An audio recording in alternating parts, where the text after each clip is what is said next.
So thank you very much for turning up. This is a paper that I developed primarily out of having to teach a professional doctoral program.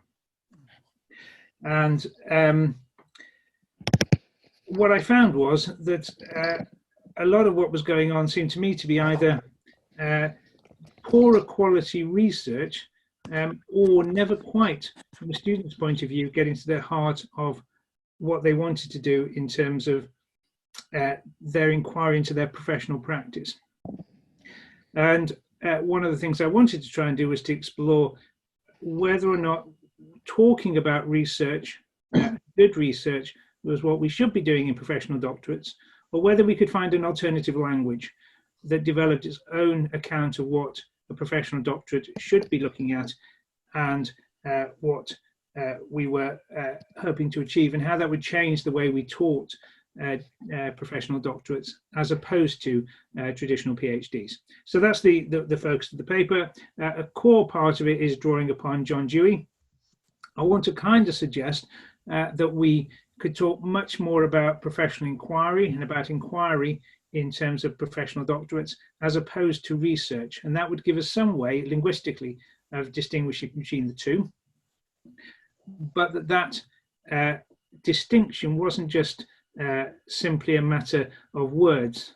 There was something substantial behind it. So what I want to try and do today in a relatively, I say, shortish time, is to try and set out the background to the paper to try and articulate the practical issue that I was trying to struggle with. Try and make a distinction between inquiry and research. At least one person who's read the paper and reviewed it said they weren't quite sure that the distinction between inquiry and research could be made so clearly. And I think what I'm trying to argue is that it's already there. The question is how we articulate it. And sometimes we talk about research when we really be better off finding another word for it. And I'm offering inquiry here. Talk a little bit about the development of inquiry, evaluating the adequacy of an inquiry, which seems to me to be of critical importance where we're talking about a program that needs to be evaluated in terms of a student's contribution, original contribution to the field, and then some implications for professional doctoral programs. The hashtag is PSGB Virtual Branch. So if you're on Twitter as well, there's a way of communicating outside of this particular forum on Zoom. So key stimulus for me as I started to look at this area was working with students who seemed to be trying to put together in their research design what might count as good research, and then they thought they needed something like a theory of change model to turn that good research into something that might be practically useful. So that you started out with a research design which was terribly typical, might just as easily be seen in a PhD, and then at the end there's this theory of change model that actually, once they've got this bit of information, how they're going to apply it and how that application is going to happen in terms of their own practice. And actually, when I came to examine a number of these professional doctoral theses, what you end up with was research curtailed because it was in a much shorter dissertation of maybe less than 50,000 words, and students who'd never had the opportunity to try out whether their research that they've been doing had any impact on their practice at all. Any potential impact was always, highly theoretical or aspirational. I'm sure it's going to change this or that. So there was an issue with that model, which I thought didn't really do what professional doctoral students wanted to do, namely to actually make a real impact on how they did their practice. There was another technical use of action research. I think the first few times at rounds I did professional doctorate work, as opposed to PhD supervision, virtually everybody was going to do something around action research. It was though action research was the only thing out there that you could possibly do in education or health, or in fact now as I do some work on professional doctorates in journalism and music. And it's a terribly technical use, the kind of use that Carr was highly critical of, where if you follow the right recipe, then you'll come out with something practically useful, and almost the judgment of the researcher and a professional is pulled away from actually the action of research itself. And so I still have students who will come with a research design, which is essentially follows the steps of action research. But then when you start to explore with them, what do you really mean by that? The answer is, we don't really know, but it seemed like the right kind of thing to do. And thirdly, it didn't seem to do the job, this kind of approach, in conceptualizing what makes a professional doctorate different from a PhD. So the point of a professional doctorate, presumably, and I think is generally conceived of as being different from a PhD, otherwise, you know, it becomes either a truncated form of a PhD, it's less words, or one that is done part-time, but actually isn't, you know, conceived of as different from a PhD. But a professional doctorate should be different. And this was one the 2016 report through Hefke to do a literature review in terms of what make professional doctorates distinctive. And it seems clear from this, and I think this is followed through in the other literature around professional doctorates, that the aim is to make a significant and original contribution to professional practice through research, rather than necessarily an original contribution in terms of knowledge. And that research within a professional doctorate should directly relate to and is rooted in the professional practice of the candidate. And its output should not only contribute to knowledge, but have a significant impact on professional practice. Now, it seems to me that that's a pretty good account of what I think a professional doctorate should do. I'm not sure it necessarily reflects what a professional doctorate actually does in practice. And when it does, it seems that that's more by good grace of the student and the candidate than actually the kind of program that we're undergoing in terms of their development. And given that professional doctorates normally would spend quite a considerable proportion of their doctoral time in research, inquiry, training, that seems to be a waste from my perspective. So I start with a couple of kind of assumptions. That professional doctorates are concerned with something I've called inquiry, rather than simply the application of research. And I want to mark that distinction out by using Dewey in terms of what we're looking at. And that professional doctorates require the student to become an inquirer as opposed to a researcher. Now, I think most of us who lead on these, even if we were professionals at one point, now end up being researchers. I mean, that's our researchers or scholars, depending on our preference. But nevertheless, we've moved a long way from actually conducting inquiry in practice, and most of the time we're funded not to do that, but to do something different. And so what I do in the paper is start to say, well, can I spell out the difference here between inquiry and research? And I'm treating research as a distinctive form of scientific research, scientific in Dewey model of a scientific inquiry, and saying that the problem with research, as I see it, is that it falls short of actually completing the process of an inquiry. Namely, it inquires into it, investigates, but it does so in a particular kind of way. It never actually looks seriously at the implications of its research, even in educational research. And I draw attention to Richard Pring's claim that what makes educational research distinctive from social science research is that at least it's linked to practice. And I am, throughout this, I am quite closely working with how I think Richard takes some of these ideas forward. I'm not trying to claim that you can't call research inquiry and inquiry research in normal everyday language. I just think that a technical distinction is helpful in relation to professional doctorates.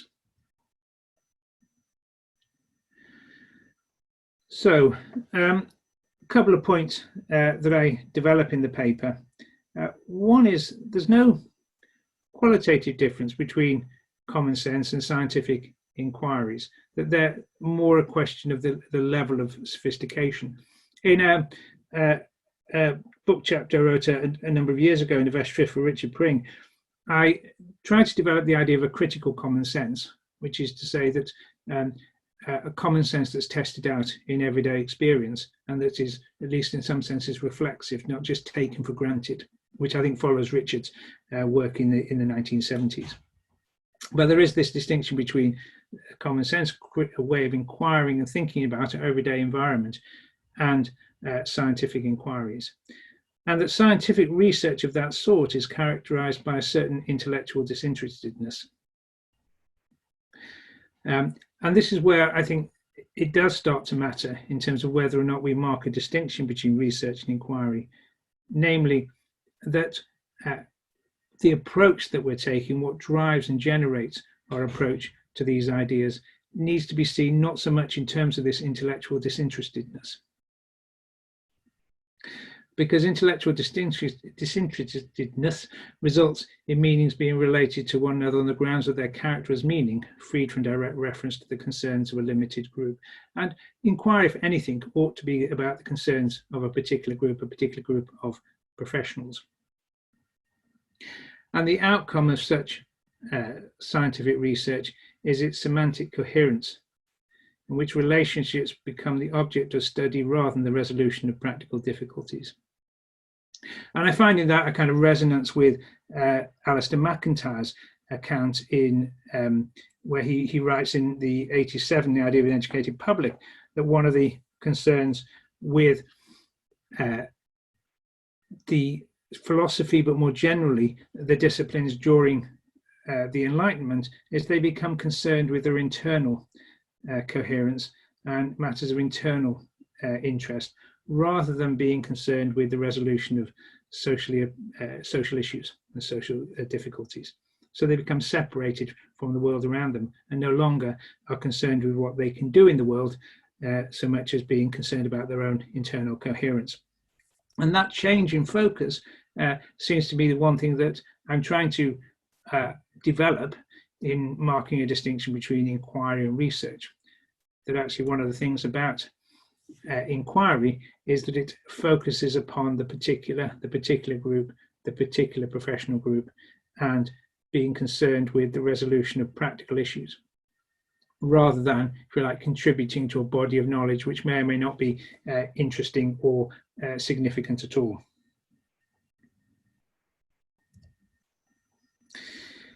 I won't spend too much time in here. In the paper, I just give a couple of examples of the kind of inquiries that Dewey identifies. Particularly, I talk about the example he gives of trying to get to a meeting. Is in the city. How does he get back on public transport? And the problem to be solved is clear. And as are the success criteria, the problem is it's a matter of judgment and trying out among the available options that he has at his disposal to work out what's going to be the best way of getting in there for the meeting time of 1 o'clock. Success in the inquiry isn't about clearly setting out the results, but it's about being on time for the meeting. It's about getting something done. And clearly the inquiry is directed towards the resolution of that very practical question. And the second example I give in the paper is the behavior of bubbles and the possible reasons for the bubbles behaving in certain kinds of ways, and starting at the kitchen sink to do little mini experiments to be able to find out whether or not you can think of reasons why bubbles behave in the way that they do. So the slipping from essentially the everyday into a more systematic way of framing your inquiry and thinking about what it is that you're trying to do. But in the paper, what I try and do is extend that example a little bit by saying, well, it becomes important now for Dewey, I think, and for me, as to why you're trying to work out something about how the bubbles behave in that particular way. Is it that you're interested, or you see that bubbles who behave in a particular way when you're washing up clean pots better? in which case there's some advantage then in trying to work out, well, why is it they behave this way rather than that? Because I want to improve the quality of the cleaning of the pots and pans at my kitchen sink. Those are the kinds of examples that Dewey gives. Now, I think in broad terms, are the kind of things that professional doctorates explore. I'm interested in this. I've got this particular issue emerging in my practice. How is it that I'm going to respond to that? How is it that I think about what's the best way of dealing with a particular issue or particular, what I call with my students, a particular kind of professional itch? It's often not a major issue, because if it's a major issue, quite often they've been dealt with before or somebody else has tried to deal with them, but it's a professional itch. It's something that's of personal interest to me, and I want to take further. And Dewey argues that each of these examples of an inquiry has more or less clearly 5 distinct steps: felt difficulty, its location definition, possible solution, development of reasoning of the bearing of suggestion, and further observation experiment, which I think is relatively well known. It's kind of thing that we often develop in order to be able to our kind of inquiry based or even professional doctoral work at the moment. The issue, I think, around this is that Dewey later, in a later book more focused on logic, starts to develop some of these ideas in a bit more detail. And I think that's where the issues become a bit more clear and hopefully a bit more relevant to the kind of work that we're doing. And that's really what I tried to do in the paper. I tried to summarize what essentially in Dewey's work are these 6 areas that kind of appear in the chunk of the text, and actually turn them into 3 largely sequential phases for an inquiry, or at least elements of that we might explore in relation to doctoral students. And the first is the development of an inquiry. The second is the process of finding a solution, and thirdly, some account of reasoning and evidence. So what I'm going to try and do is to explore those 3, and then come a little bit later on to the other question, which I think is related to this, is how do we work out whether an inquiry has been a good one or not. I'm going to stop using lots of slides now and just focus on the text of the paper, and just read a couple of chunks of that, which I hope won't be too boring online. So if those who have got the paper around in front of them, then I'm just reading from page 4, just some elements. And so the inquiry begins with a felt need from the experience of the practitioner. It emerges from a situation which is indeterminate, which is often unsettling, and which the practitioner doesn't really know what it is perhaps that's the problem. So that a felt need is individually experienced, but is usually, and I think for a professional doctorate, is part of a concern about the broader profession. It's part of the environment in which the individual, the professional environment in which the individual finds themselves. And part of the process of that initial development of the inquiry is to be able to articulate that felt need in a way that's helpful to take forward a particular form of inquiry. In the paper, I draw upon both Collingwood and particularly Vico's distinction between the imaginative and intelligible universals. And I think particularly the idea that when I have perhaps I'm stood on the top of a mountain top, and in the moment on that mountain top, I begin to sense that experience as a particular experience. It's an experience of, ozone, of the beauty of the mountain before me, of the green grass, of faith in the divine. Whatever it happens to be, the minute that it's captured in that sense, that imaginative, that tacit, unarticulated experience of the world becomes condensed and articulated in a very particular frame. And part of the process of development of an inquiry is to be able to start to develop and articulate the particular focus, that what that felt need is really about. And this, in Dewey's notion, the institution of the problem, is a movement from this process of felt, this bodily response, to a more contextual and explicit account of what this inquiry is going to be about.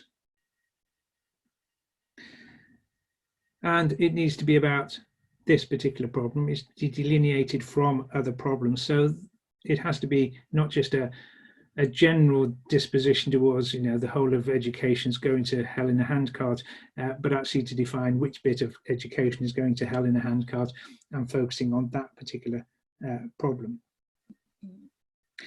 And as Dewey puts it, a problem well put is half solved.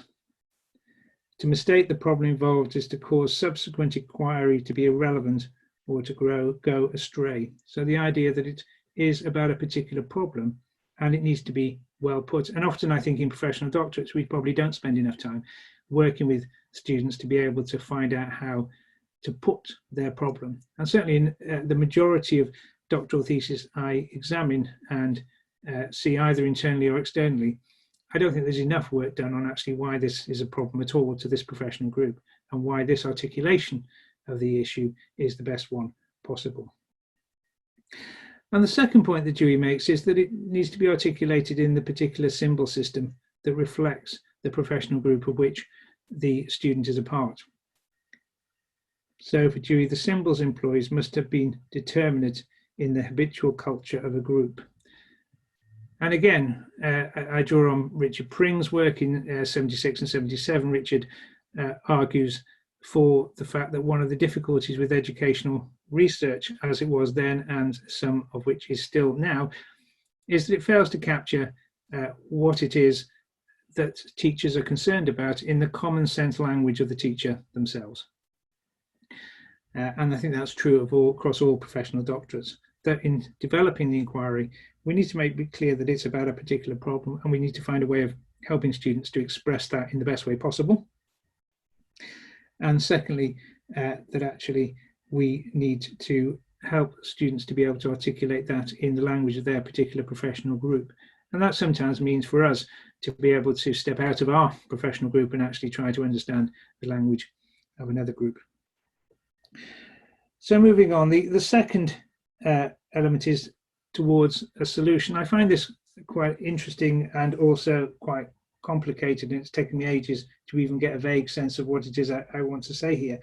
I think heading towards the end of what I want to say, I think the distinction between the kind of solution that I draw from Dewey's work and what I would find in, say, action research and other forms that we're using at the moment in professional doctorate is that the emphasis isn't upon going round and round in circles, but actually much more concerned with the focus on the iterative nature of the inquiry itself.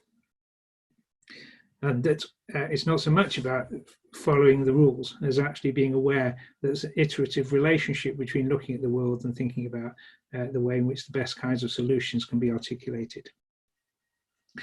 So towards a solution, Dewey argues that one of the first things we can do is to find out what's determinist in the situations, saying that some things are known and fixed. I think that's particularly true in work in, say, schools or in the health service, where there are certain things around a particular problem or particular inquiry that are already fixed and already known, and it's useful to spell out what those are.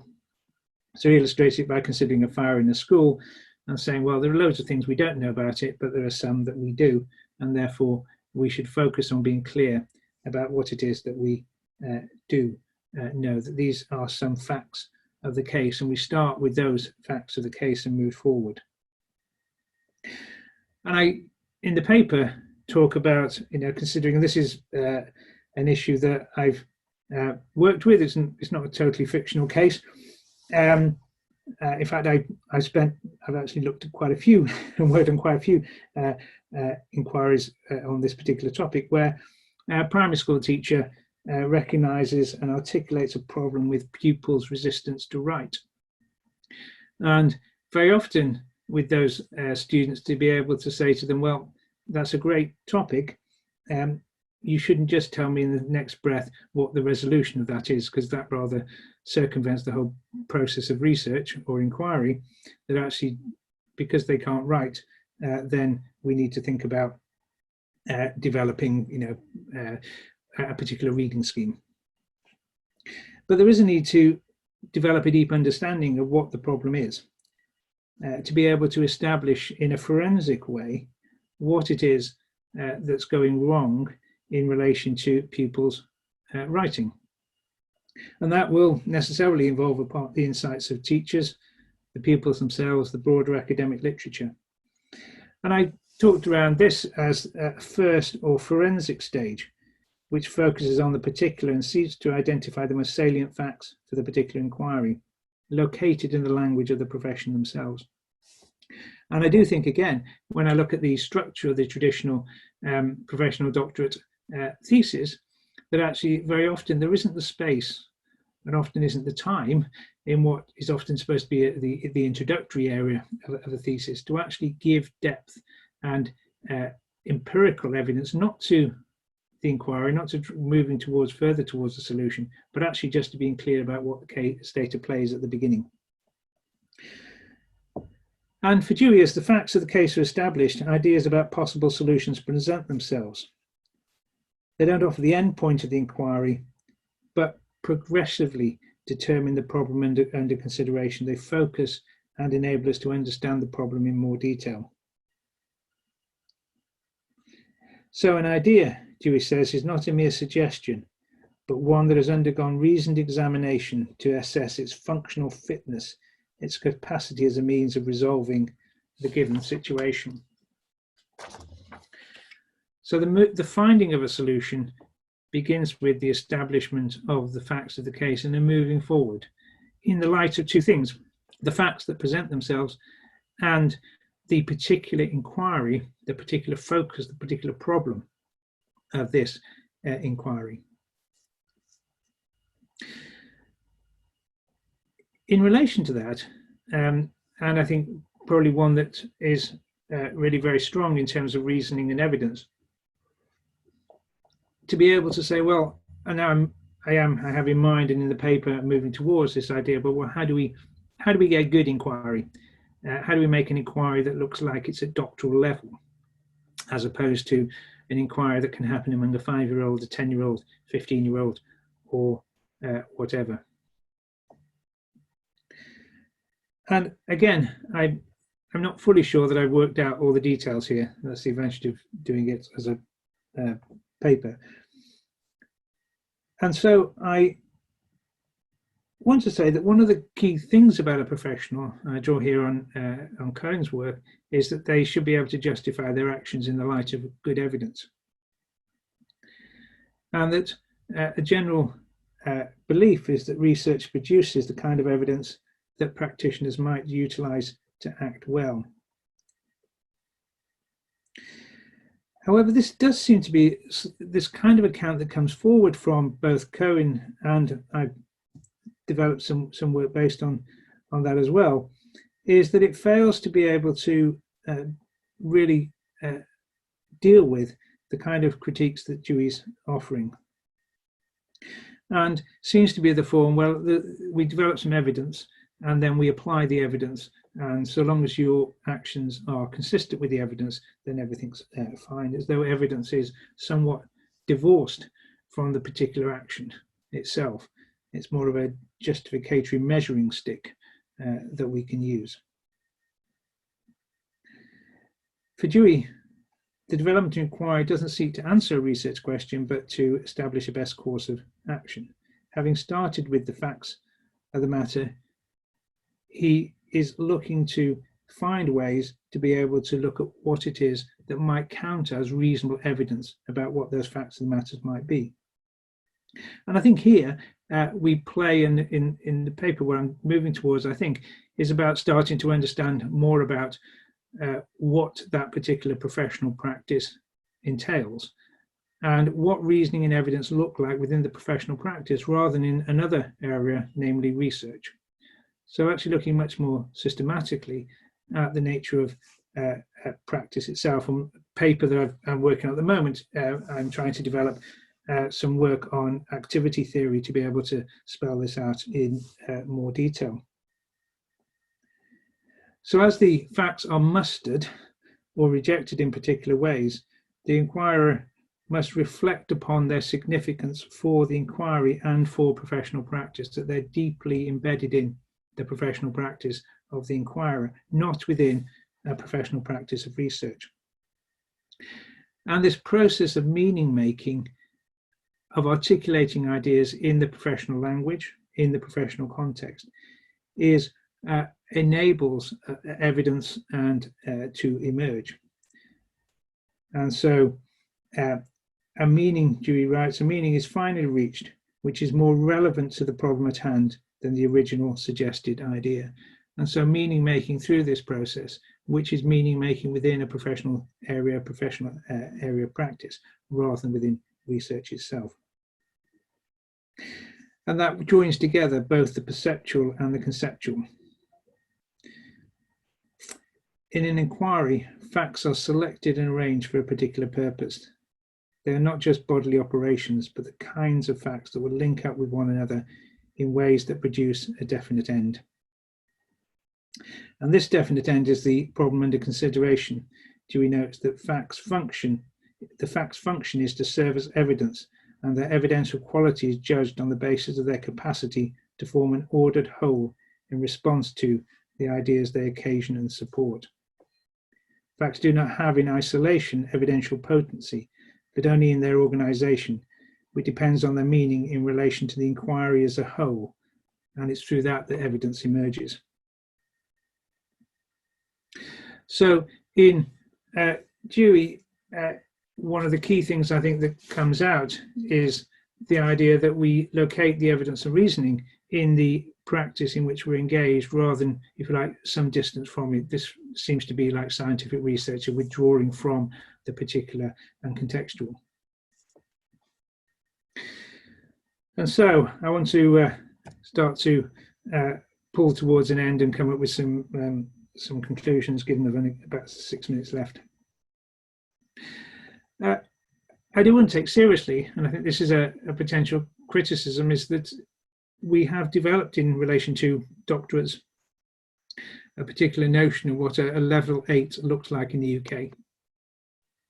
And we seem to know what makes a doctoral level qualification and makes it level 8. Yet that seems to be a rather, not quite arbitrary, but one that's inherent in the research community and within particular disciplines within the research community. One of the difficulties in suggesting an alternative way of thinking about a professional doctorate is that how is it that the adequacy of an inquiry can be spelled out such that we can start to put level 8 indicators against it.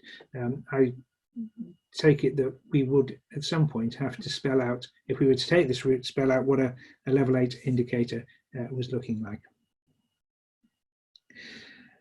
And so I think it's worth reiterating, and I've said this before, that the answer to it isn't really a research question. It's the solution of a particular problem identified within the relationship between the inquirer and their colleagues and the professional environment they inhabit. The adequacy of the inquiry is therefore its fitness to inform actions that resolve the initial problem, not only for the inquirer, but for other professionals who share the same type of engagement with the same environment. However good a justification of the evidence, if it fails to be able to address the problem, it's not a good conclusion to an inquiry. And I think that's, for me, is one of the criticisms of professional doctorates, is the push towards coming up with something that's justified, but practically useless. And I think that just set up some questions about how then do we think about the adequacy of inquiry in relation to a level 8? It has to be a level 8 inquiry, and it has to have a response that's actually practically useful. What I start to say is that an adequacy of inquiry may not be in terms of its the levelness, but of its the way in which the student has conducted the inquiry and the way in which they develop their own professional practice through it. So that it needs to reflect the language, cultures and practices of the particular profession. The changes that result in practice are consistent with the inquiry approach from which it emerges. Again, a really interesting difficulty I find when examining professional doctorates is you listen to the professional doctorate in terms of the research and then wonder how the implications follow from that, because that's not always clear. And I think further, the conclusion of an inquiry must have plausibility to those who carry out such actions, that is, the other professional colleagues. So I give in the paper a little example from when I was doing teacher training, where my tutor, who was lovely, suggested I do one thing, and my mentor and everybody else, every other teacher in school I mentioned it to, said that if I was to do it, I would be in trouble because it just didn't work. It had good evidence, in the sense of good research evidence, but didn't seem terribly plausible to teachers in practice.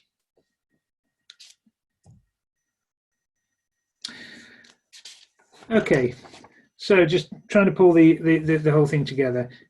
In summary, the kind of things that I'm drawing out and drawing attention to, and there's far more in the background here than I can draw attention to, but I think these are, I've drawn out these kind of ideas because they seem to be pertinent to professional doctorates, rather than they're necessarily the most important things from Dewey, given that this paper itself is a form of inquiry. That professional doctorates are common sense inquiries, critically commonsensical inquiries, but nevertheless common sense rather than scientific. They're articulated and should be articulated in the distinctive symbol systems of the profession of which they're part. And they follow the logic of the profession, the logic of the way the profession engages in reasoning and evidence rather than the academy.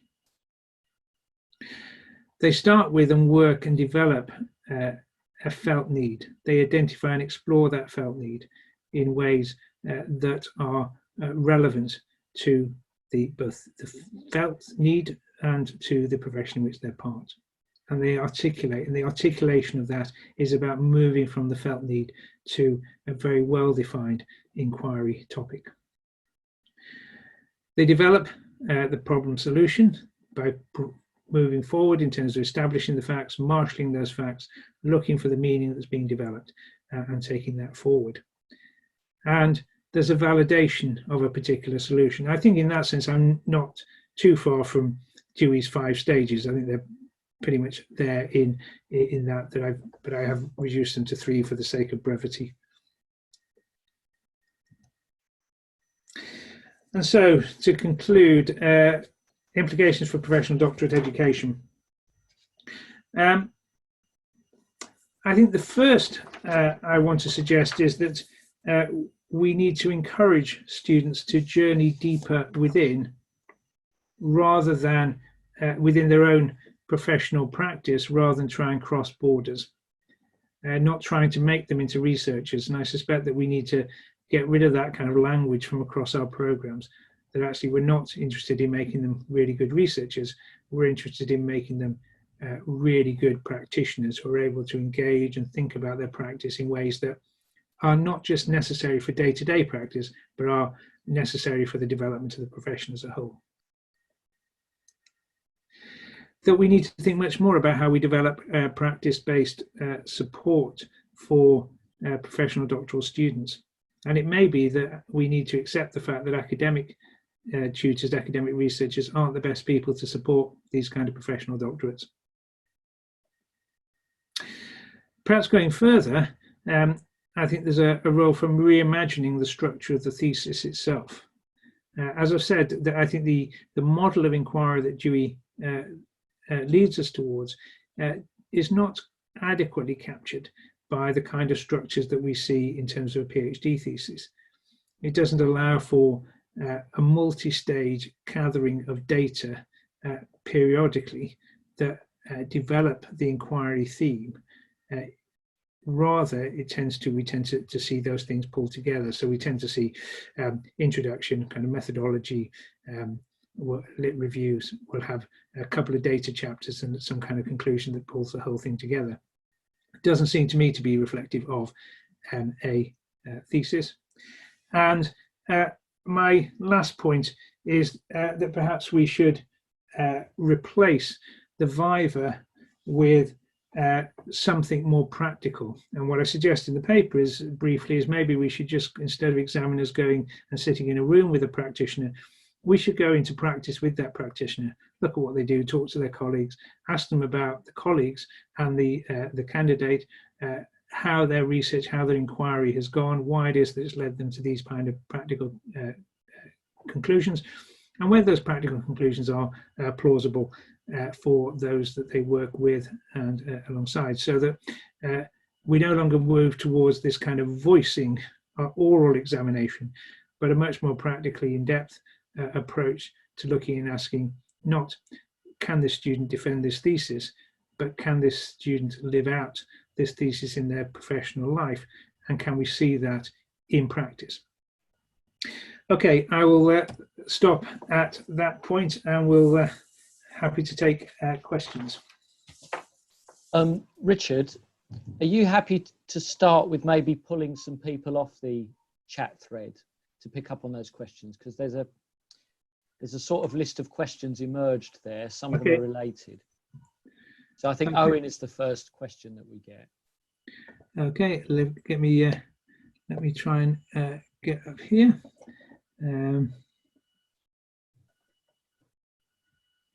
Dave, do you want me to try? No, I got it. I mean, well, if you want to ask the question, Ori, that's fine. Yeah. I suppose I was just reflecting on how much you talked about Dewey's definition of being deeply embedded, an inquiry being deeply embedded within a group. It has to have a functional fit to a particular problem.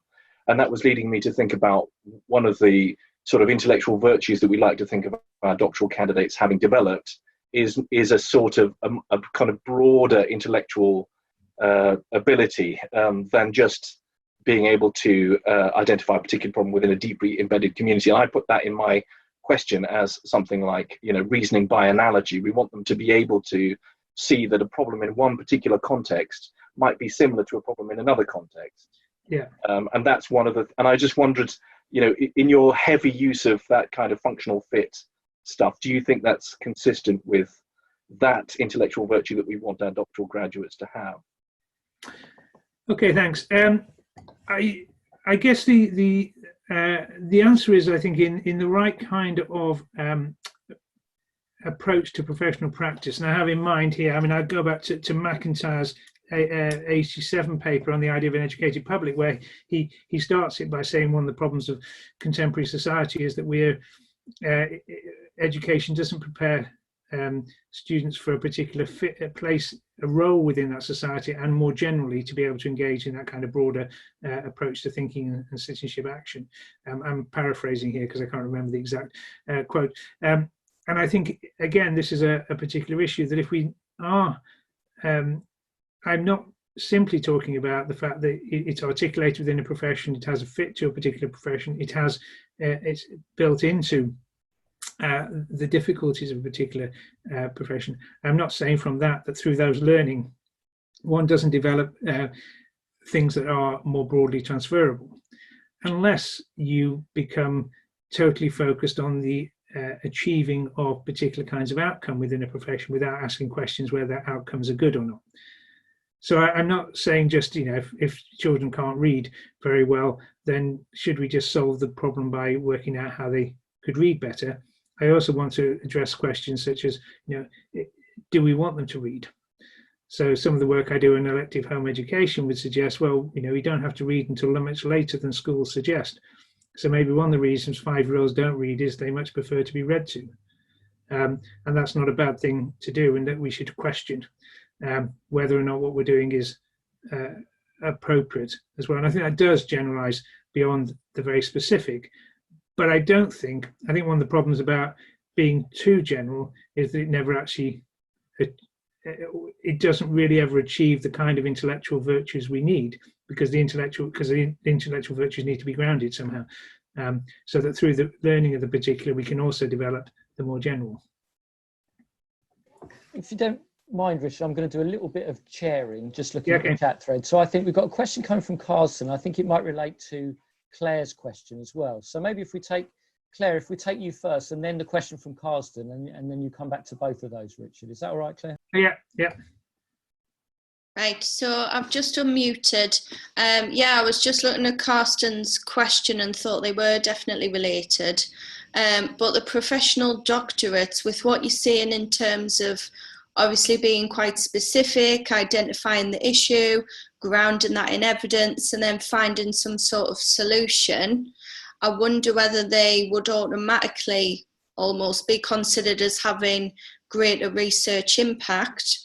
And then as a knock-on effect, would that in a way kind of devalue how we see like the more traditional PhDs? Okay. And then let's do Carson as well. And then... Okay. Yeah. Yeah, so my question basically relates to that as well. I was wondering if that doesn't repeat the very often presented difference between those academics who work and come up with practical solutions for something important and those academics who just try to acquire knowledge for the knowledge's sake. Mm-hmm. I find it a very strange characterization, like for me who does not that kind of practitioner inquiry, to be described as uninterested. I could basically, for everything that I do, give a reason how that would relate to practice, to change practice in education, even though that might not look like immediately. But I've written enough applications and stuff to be able to totally explain what I have to do, everything that I have to do, how all that is related to anything practical in education. So if I'm honest, I can't really see, or I find it more difficult to describe where the difference actually lies between those approaches. Maybe notions like closer and more distant, or obvious and maybe less obvious, or something like that. But I don't really see a systematic difference between those who do so-called uninterested research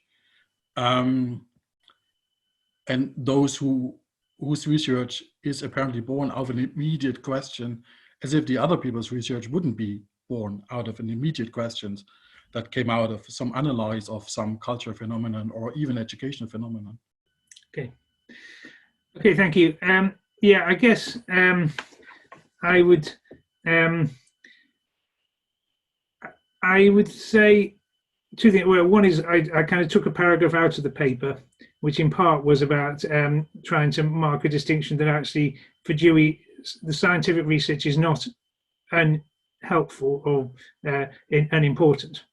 And I think one could say, well, actually, professional doctorates need to get off the ground what they're going to look at in terms of the academic literature, if it's not other kinds of research going on that of a more general or perhaps more disinterested way. I think there are two things there that I want to say. One is I think I would take Richard Pring's point that actually all of us who are involved in education research have at the forefront a very practical activity which we're engaging in and with, otherwise we're social scientists. And again, that's not meant to be a derogatory phrase, it simply is to mark a distinction that education research is about improving educational practice in some way, shape or form. I think there is a difference, and I think there is a difference in terms of the what a professional doctorate is intended to enable somebody to do. And I think it's more about that than it is about the quality of whether or not something is or isn't important in the general scheme of things. So of course I do want to support kind of blue skies research. I want to say that that can be very important, useful, and certainly it's intellectually satisfying, and none of those are negative. I want to say that research that is pursued about a particular kind of or derives itself as a particular kind of educational problem and is articulated within educational research terms is validly pursued. What I think a professional doctorate is intended to do is something different, and that's where the difference lies, not so much in in the fact that this is about more or less importance. It is that a professional doctor is intended to make a specific original contribution to professional practice. And it's that distinction towards the particular contribution that needs to be made that I think for me generates the way that we need to think about doing it differently. So although I at times I do think a lot of educational research, it's unclear what it does have to do with educational practice. I mean, so I do have a kind of a personal grudge and say, I can see this is interesting, but I'm not quite sure what it has to do with education. Here, I'm not making that argument. What I'm trying to mark a suggestion is that the distinction is between what the purpose of a professional doctorate is intended to do. And a professional doctorate is not intended to be a doctoral study that leads somebody into doing academic research. Historically, I mean, it may do, and often, you know, it does, but it's not intended to do that. What it's intended to do is to say in broad terms that practice is enhanced by having practitioners who can engage in that in a thoughtful, critical way that seeks to be able to systematically pursue problems within that professional context in ways that come up with good and practically useful solutions. And it's that I see as being the purpose of a professional doctorate, which is why I think this kind of Deweyan model of approach to inquiry is important, because I think professional doctorate is not at the moment preparing students to do that. So it's not for me about importance, or in fact that all these other forms of inquiry shouldn't go on. I may have questions over it, but it's not about whether or not they should go on. The difference is about the end point in terms of what we're aspiring that students should be able to achieve at the end of their doctoral studies. So I think for a professional doctorate, that would be that for me would be the focus. All right, Richard, that links really well to the questions from Dawn to Paul, who are then asking, how is usefulness defined? So you talked about usefulness to inquiry, and then how does the examiner justify or assess usefulness if they're not themselves a practitioner within the field? So I've summarised that. I don't know if Dawn and Paul want to come in with anything else. I think my my point there was of usefulness to whom, because there might be a situation where an EdD student has come up with something that is useful to them, but which doesn't in any way move the profession on particularly, because it's something that's taken for granted amongst the profession, but it's moved them on individually professionally. And I'm just not sure about whether that would be sufficient grounds for a doctoral level study. So I'm thinking there in particular things like autoethnographic work, and whether or not that would be acceptable. Presumably under what, sorry, no, I won't put words in your mouth, I'll let you answer. Okay, thanks. Yeah, I mean that is, so there are two issues here. I think one is about levelness, about the fact that because we're giving an award for it, we're suggesting that it needs to be of a high enough and significant enough contribution to be worthy of the award of a doctorate. And I think there, yes, I would do to say somewhere in the paper, I think that it has to be important for the individual and the broader community. It has to be recognised as a problem that's a problem for us all. It may be pursued autoethnographically. So if the problem, an issue is something that's generally conceived of, shall we say, workload stress among teachers. So it might be that an inquiry looks at ways in which well-being exercises or meditative practices or something can support stress levels and well-being of teachers in terms of workload. That may be an appropriate way of starting to gather some core evidence. I think one of the key things about the approach that I'm suggesting is that I don't think I would expect to see a professional doctorate take a single methodological position in relation to an inquiry, in that it would be adapted as the process went along in terms of how the student was engaging with other participants within the profession. So I would expect them to be able to talk into colleagues, asking colleagues how it was, how they thought things were going forward, and on the back of that, then pursuing perhaps more systematic forms of gathering some more facts of the matter. A little bit like the argument of Dewey that, you know, I've got a broad idea and then I kind of conduct some little mini experiments to just to clarify that, and on the back of that I'm clear about what's going on, and then I move forward to the next stage. So I think in that sense it has to be big enough to be of interest to the broader community rather than just the individual inquirer, though, and my guess, but that's kind of a level indicator as much as anything else. So it's about being a big enough issue, and I guess that means about in that initial process of identifying the focus. And this comes back again to, I think, to the, you know, about examiner, but it's also about the development early on, which is an inquiry, an eventual focus on inquiry for students shouldn't just be their own work.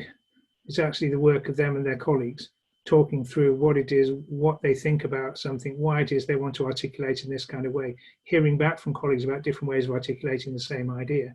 And so what emerges out of that initial process, and I think I'm minded now that I need to put more of this in the paper, which is it's just more of a community activity, not a single, not the role of a single researcher just suddenly says, I've had this felt need, this is what I kind of inquiry it is, because the process of formulating that inquiry is a communal effort with their colleagues in the profession.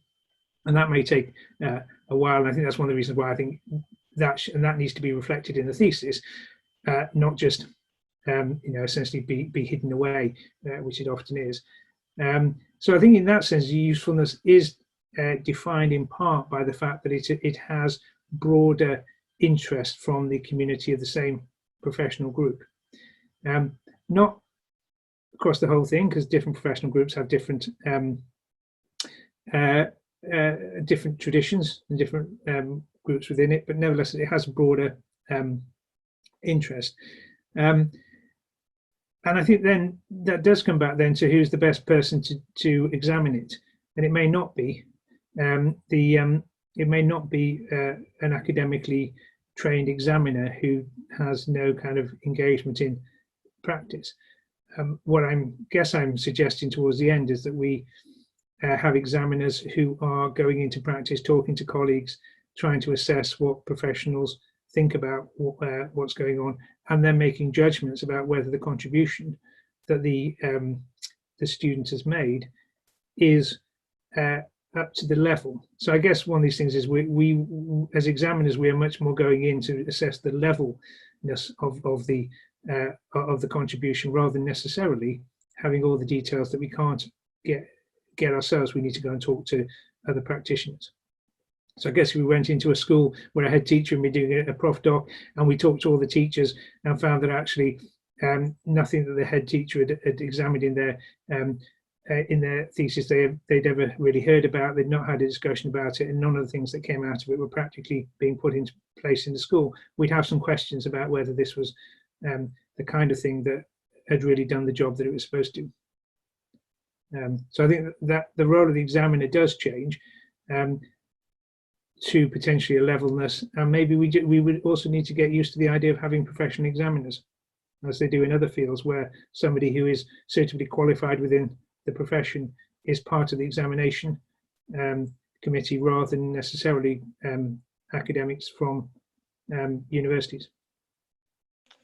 Thanks for that. Martin, did you want to share your response?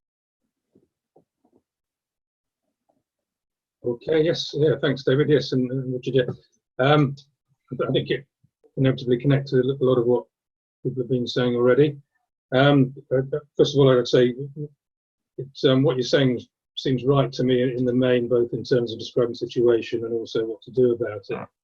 And this is because, and this is where I think you might be reluctant, Richard, to use this language, it's because the professional doctoral thesis is making a contribution to knowledge. It's just that it's not the knowledge. It's not identical to the knowledge base of the academic discipline. The profession owns its own knowledge in the way that it does. But it's not just a contribution to practice; it's a contribution to practical knowledge. In other words, that reflects it's a point generally that Ingrid Lunt made some time ago, and reflects the earlier distinction between mode 1 and mode 2 knowledge. Where mode 1 is traditional academic disciplines knowledge, but mode 2 is other sorts of knowledge that are important for high levels of societal activity. And so one thing you also might want to say is a PhD is just another sort of one professional doctorate amongst all the others, because it's the doctorate for the academic discipline profession, the profession described by that discipline at least, or the academic profession as a whole even. And the modes of inquiry can be common. So the research training, this is what I'm looking at your abstract, you're saying that research training preparation for PhDs doesn't work for professional doctorates, is not so suitable, but I think it can be. It's ways to find out, so inquire and find new knowledge once the problem has been defined by that professional field that the candidate's representing, rather than by just the academic field. Is there anything you want to disagree with there?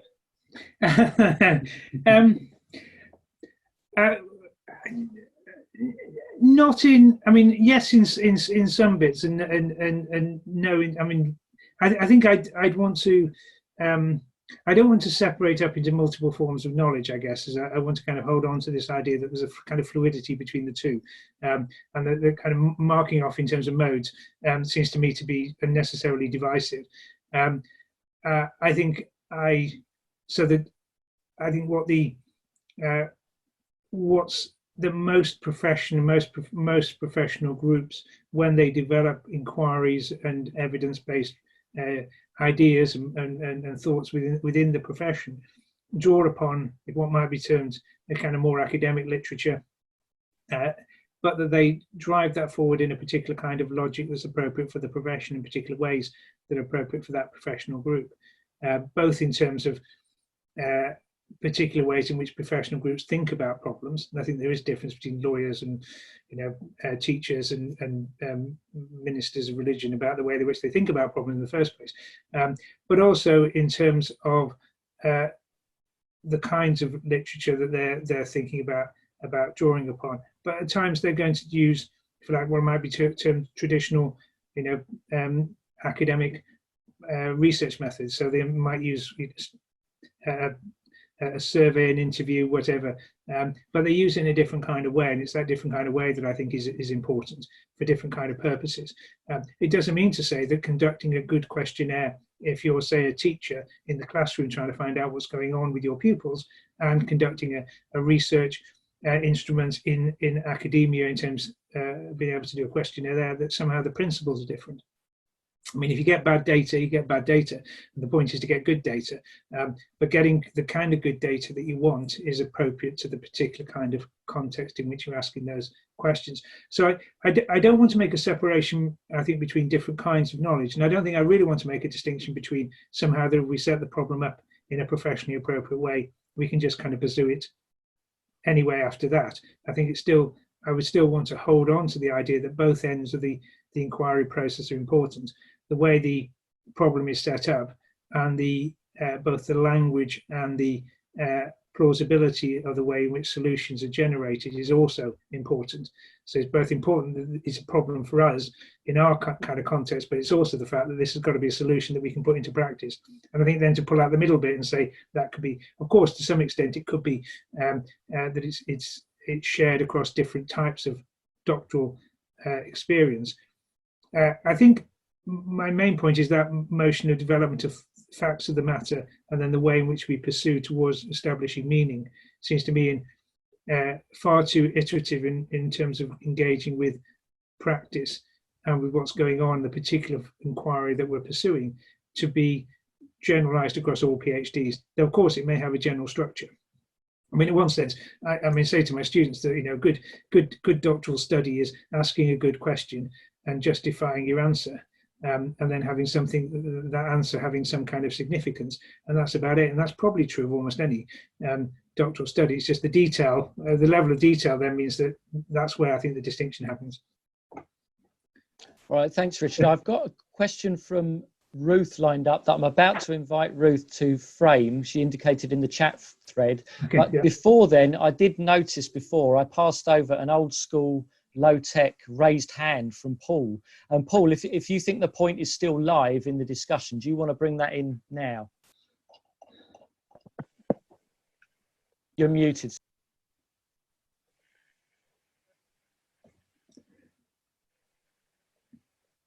Sorry, my space bar wasn't working. Sorry. No, I don't know whether it's still live, but I'll just make a point that thank you for your discussion about the question I asked before. Would it be a fair summary then to say that you don't think that the professional doctorate should be reflective, or it's not enough for it to be reflective, it should be transformative? Because I do think there's a danger in teacher education, for example, and professional learning that we talk a lot about reflective practice, and sometimes I don't think we talk about transformative practice. And so are you arguing for the latter? Yes. I mean, I think that reflection is good so long as it leads somewhere. I mean, because I think there's something different between reflection and navel gazing.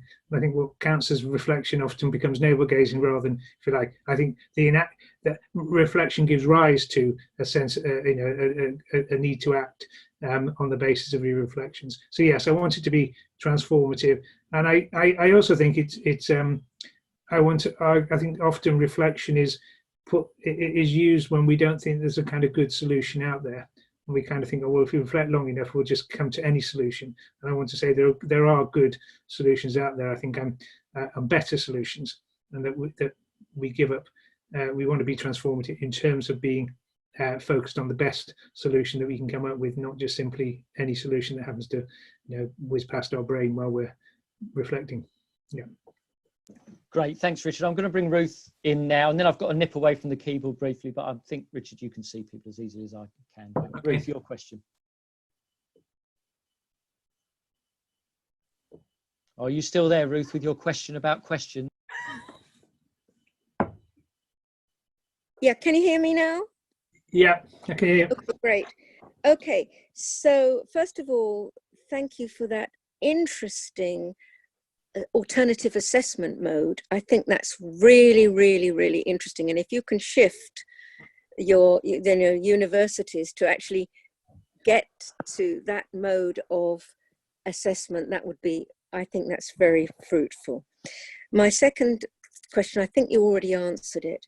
When you talked about the development stage of an inquiry, Dewey's it's all perplexing, I don't know what to do kind of thing, and the indeterminacy of that happens which has to happen in any learning.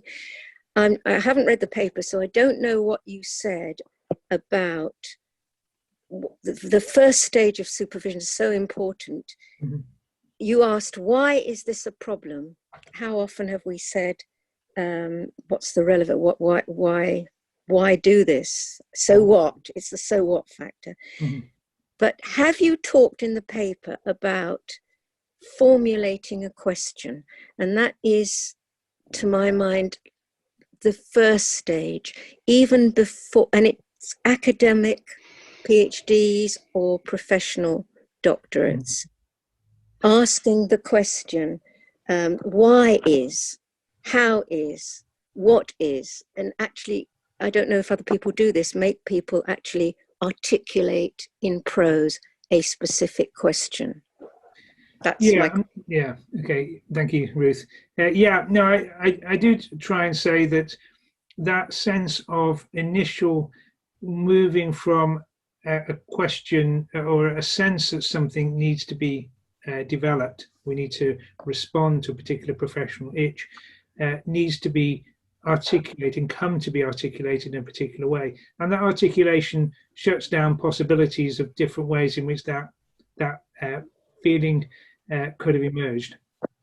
And so I think that process is really very important. The Dewey notion that to put the problem is halfway to solving it. A well put problem is halfway to solving it, and actually we probably don't spend enough time asking students to go away and rethink different ways articulating the same broad idea and why some ways are better than others.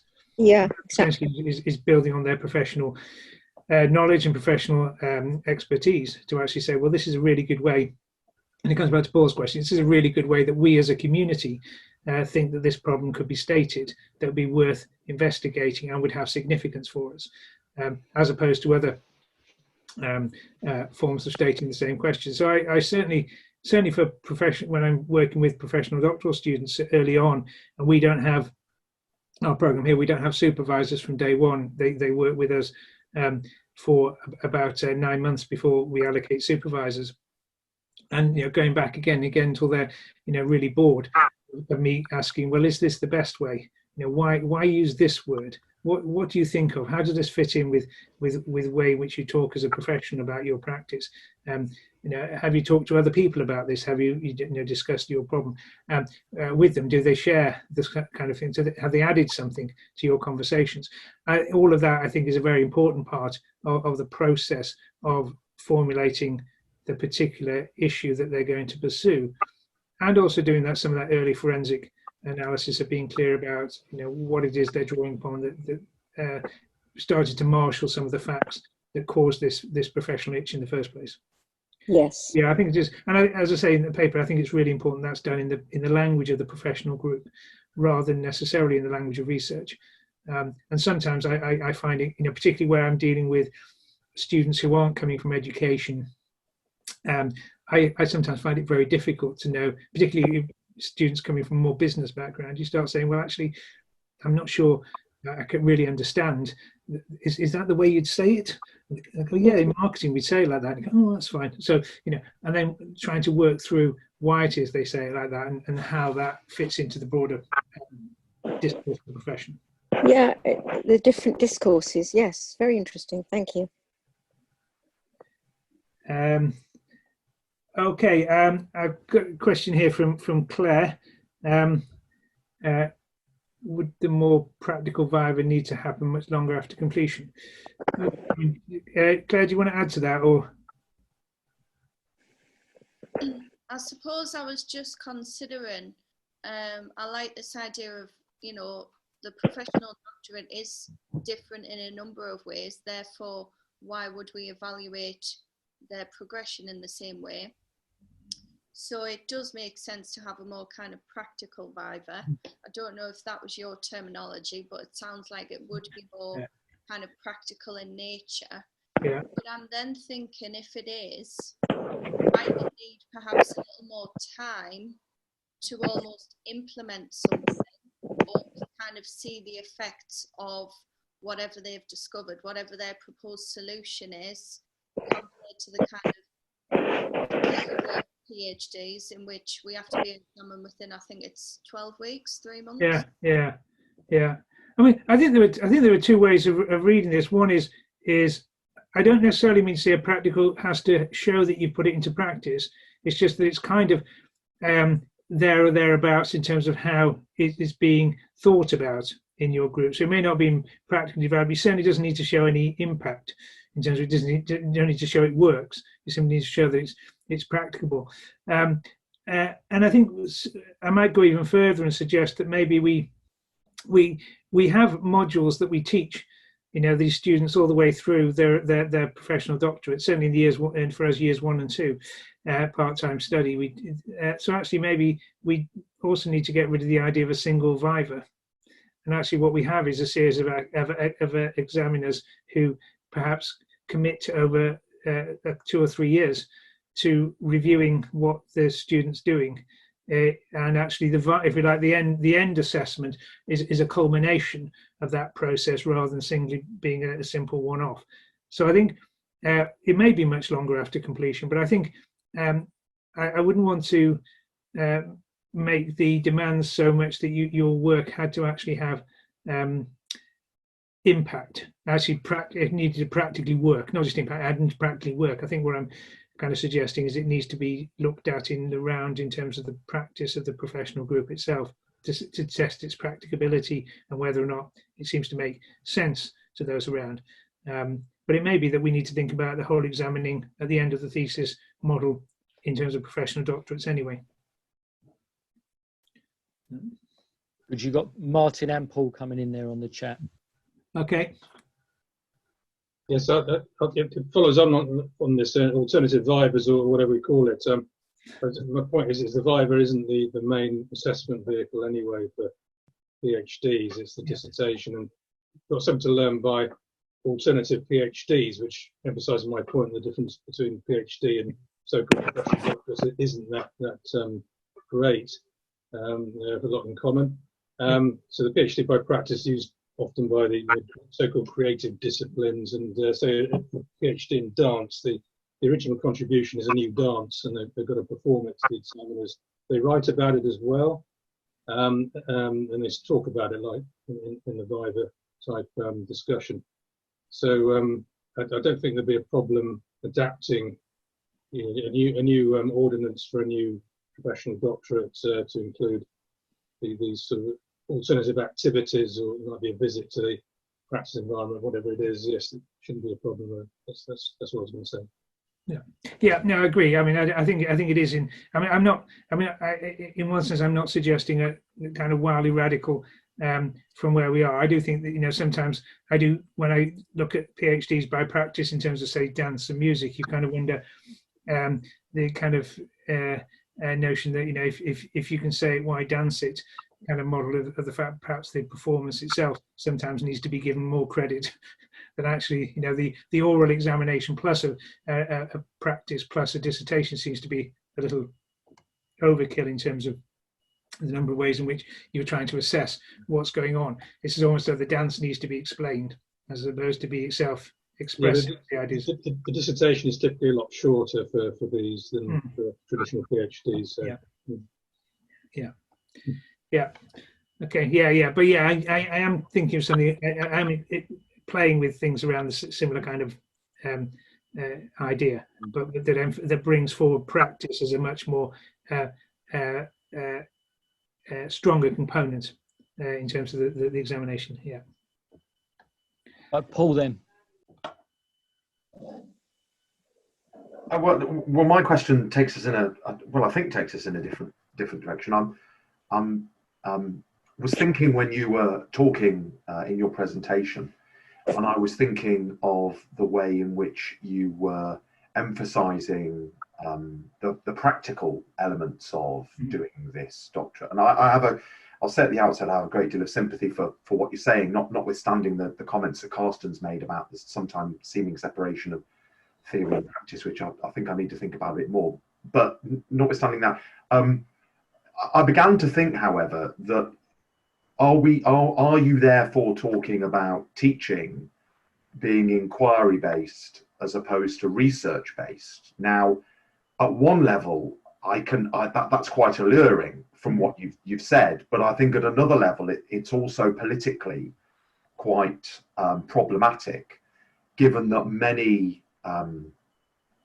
political parties and many governments would argue that teaching is a practical endeavour and is craft based. Now there are craft notions of pedagogy, no doubt about that, but to say that it's a craft is, I think, is wrong, and I think dampens down teaching and reduces it to something that it's not.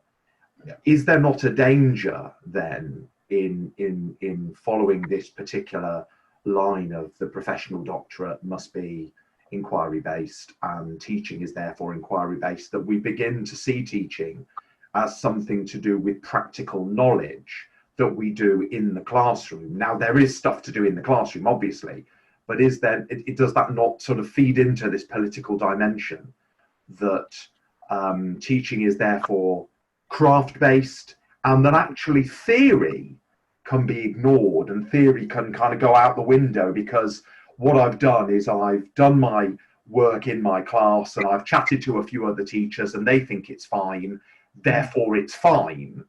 And yet some kind of underpinning theory is perhaps lacking or could be lacking, which feeds into that dangerous, I think, political discourse. Yeah, thanks. I mean, I think I'm not here trying to suggest that the issue is about education. I think there could still be educational research. And I think there's still going to be psychology and sociology research in education. It's more about the nature of the kind of purpose of the doctoral study that somebody's undertaking. So I would also want to say that if I had a doctor doing our professional doctorate in health, I would want them to be conducting inquiry as well. Whereas I would also want to say that some of my colleagues who conduct medical research processes would also be doing medical research, perhaps a PhD or something. So I don't think any difference between any area of activity that in fact there can be doctoral paths in which you can follow a PhD or a professional doctorate. It's about the purpose of why you're doing that, and that what it generates is a different kind of outcome.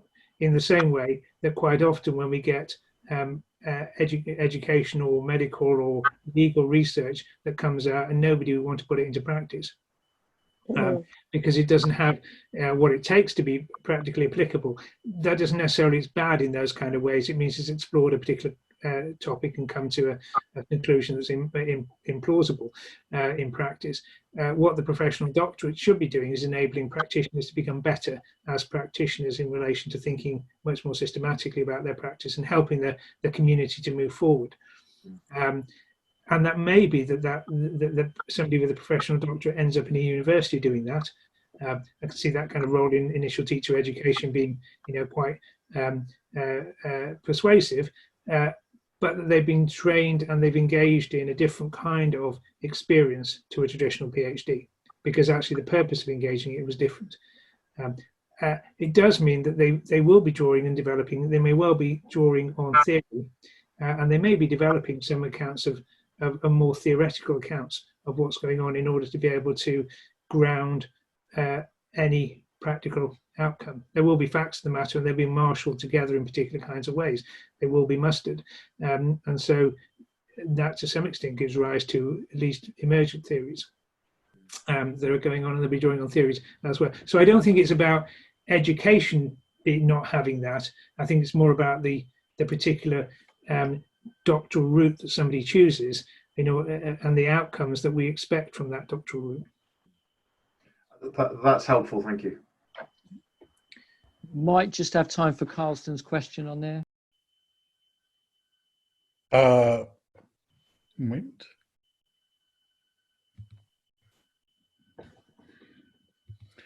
Yeah, I was wondering, when we talk about this viva, sorry, that's kind of going back again. When we talk about this viva, what about projects that basically disprove something or that turn out to be unsuccessful? I mean, the viva you seem to describe is a viva that basically where some person comes up with some result that can be maybe implemented and then maybe something nice happens. But we shouldn't discount projects where people actually prove that something doesn't work, or disprove some theory, or say do some sort of investigation that turns out, well, that won't work. And that should be fine as well, I think, as a dissertation project. I'm not really sure then what this kind of prolonged viva implementation, what that would look like, man. Okay, I mean, I'm not. I guess I'm not. I don't think that the kind of model of professional doctorate I'm suggesting would give rise to something being unsuccessful. I think the idea that something's unsuccessful is itself is not a good outcome. Because actually what you're through the process of that professional doctorate, you're continually assessing the ideas that are emerging against what's going on in practice and your professional community. So there actually would come out at the end that says, actually, I've spent the last 5 years looking at this thing, and what I've decided at the end is not really a way to pursue or resolve the problem I started out with. I want to say something's gone wrong in the 5 years in between, because at some point you would have started to realize that actually this isn't going to work. Either it's implausible or it's going in the wrong direction, or it's not really a well-stated problem. So I think there is, for me, the issue is about how do we value a PhD and a professional doctorate program in which the student has continually gone back to reformulate the problem several times. And that's actually taken 3 of the years, because actually in the process of coming to understand it, they've realized that it's not a good way of stating the problem. And I think that for me is not about the fact that at the end of it you find something unsuccessful. It's just what success looks like is much smaller than in different studies, because actually it's spent much longer, the students spend much longer refining the question, the focus, what the problem really means and how it should be best articulated. And that's been the majority of the time, as opposed to, if you like, coming up with a solution to that, which has been a much shorter part of the doctorate. And I think we should value that. But I think if it came out unsuccessfully because they spent 5 years looking for something and it wasn't really useful, then I think that would be that for me, for a professional doctorate, would be a problem. No, I mean, if people do, I mean, I have not much idea about this, but I do find people doing some sort of statistics, some quantitative study, and then the result of a quantitative study can be that there is no correlation between something. And I think that's totally fine. And it can actually take 5 years to figure that out. So it is unsuccessful only in the sense that it doesn't give you any further advice what to do now. But it does give, it is of course successful as a research project, because it tells you that doesn't work. But so that doesn't give you some idea about what to do now in practice, what to implement or not implement or something like that. Well, yeah, I mean, I guess I might, I mean, I guess I would want to say, if it was something like a quant showing that learning styles don't work, where, you know, or brain gym or something that's been fairly well used in schools, I might say, well, actually, that does seem to me like a professional doctorate in which somebody's taken a very specific question in their in their field and spent a considerable amount of time showing that it's not worth doing. I'm not. I guess I'm not sure that's a professional doctorate then. Okay, I mean, I think that's a PhD. I mean, I must say it's not but I'm not sure it's a professional doctorate, because I'm not sure that I need early on to be sure that actually there was a really well-defined felt problem that was best developed in that through that kind of broader mechanism that was part of what a professional doctorate is intended to achieve. So much of this is around what's a professional doctorate intended to achieve, not whether or not that's a worthwhile study. So I'm not saying that isn't a worthwhile study. I think as a PhD, it's quite possibly a worthwhile study. And when I talk to students, candidates coming in, I'll often say, are you interested in doing a professional doctorate or a PhD? And they'll say, I don't know. And I say, well, tell me what you're interested in. And sometimes it's very clear. It looks much more like a PhD than it does prof doc.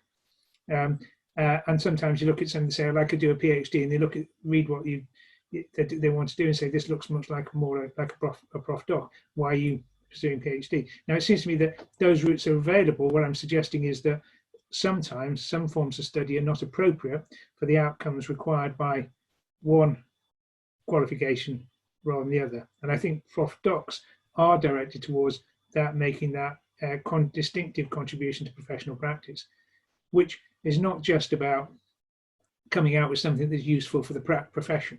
It's about articulating and developing it within the language of the profession itself. So I might say that kind of model, fine as a PhD, not sure it's a prof doc. Yeah, Richard, I'm going to cut in there because I've got another one lined up. But I'm gonna abuse my position here to just, Kelly's just put a question there. If you can go to the bottom of the chat thread, and then give us a 30-second on that one, and then we'll all have to say thank you to. I think it can be a component of, so research in philosophy of education, I think it can be a component of a prof doc. I'd struggle to imagine a professional doctorate being purely about philosophy. I think but it can flit across in the same way as I can't see a professional doctorate being completed without there being any philosophy of education. So if you're doing a prof doc in education, I think you have to do some philosophy, but I don't think that's all. You end up having to do some. You end up having to deal with evidence and data that's of an empirical sort. So So I think, and I think some philosophy of education does fit into that, in that it's, you know, it becomes empirical philosophy of education, which I always think of slightly as a conflict of terms, where it can be both empirical and philosophical. Is that 30 seconds short enough? That's fantastic. Thank you, Richard. So it was just really getting controversial at the end there. I've got some ideas for ways that we keep this discussion going. So we'll, via the same route that you found out about this, hopefully we'll let you know how you might be able to carry on this discussion. But for now, I'm going to have to say a really quick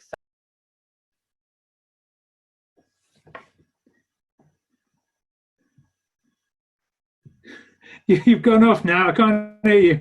Oh, sorry, I forgot to be. Yeah, so I'm just going to say thank you, a really quick thank you, because I have to dash off. But thank you, Richard. Okay, thanks very much. Cheers, See you everybody. again in real world time at some point or virtually. Thanks for coming. Thanks a lot. Bye-bye. Bye.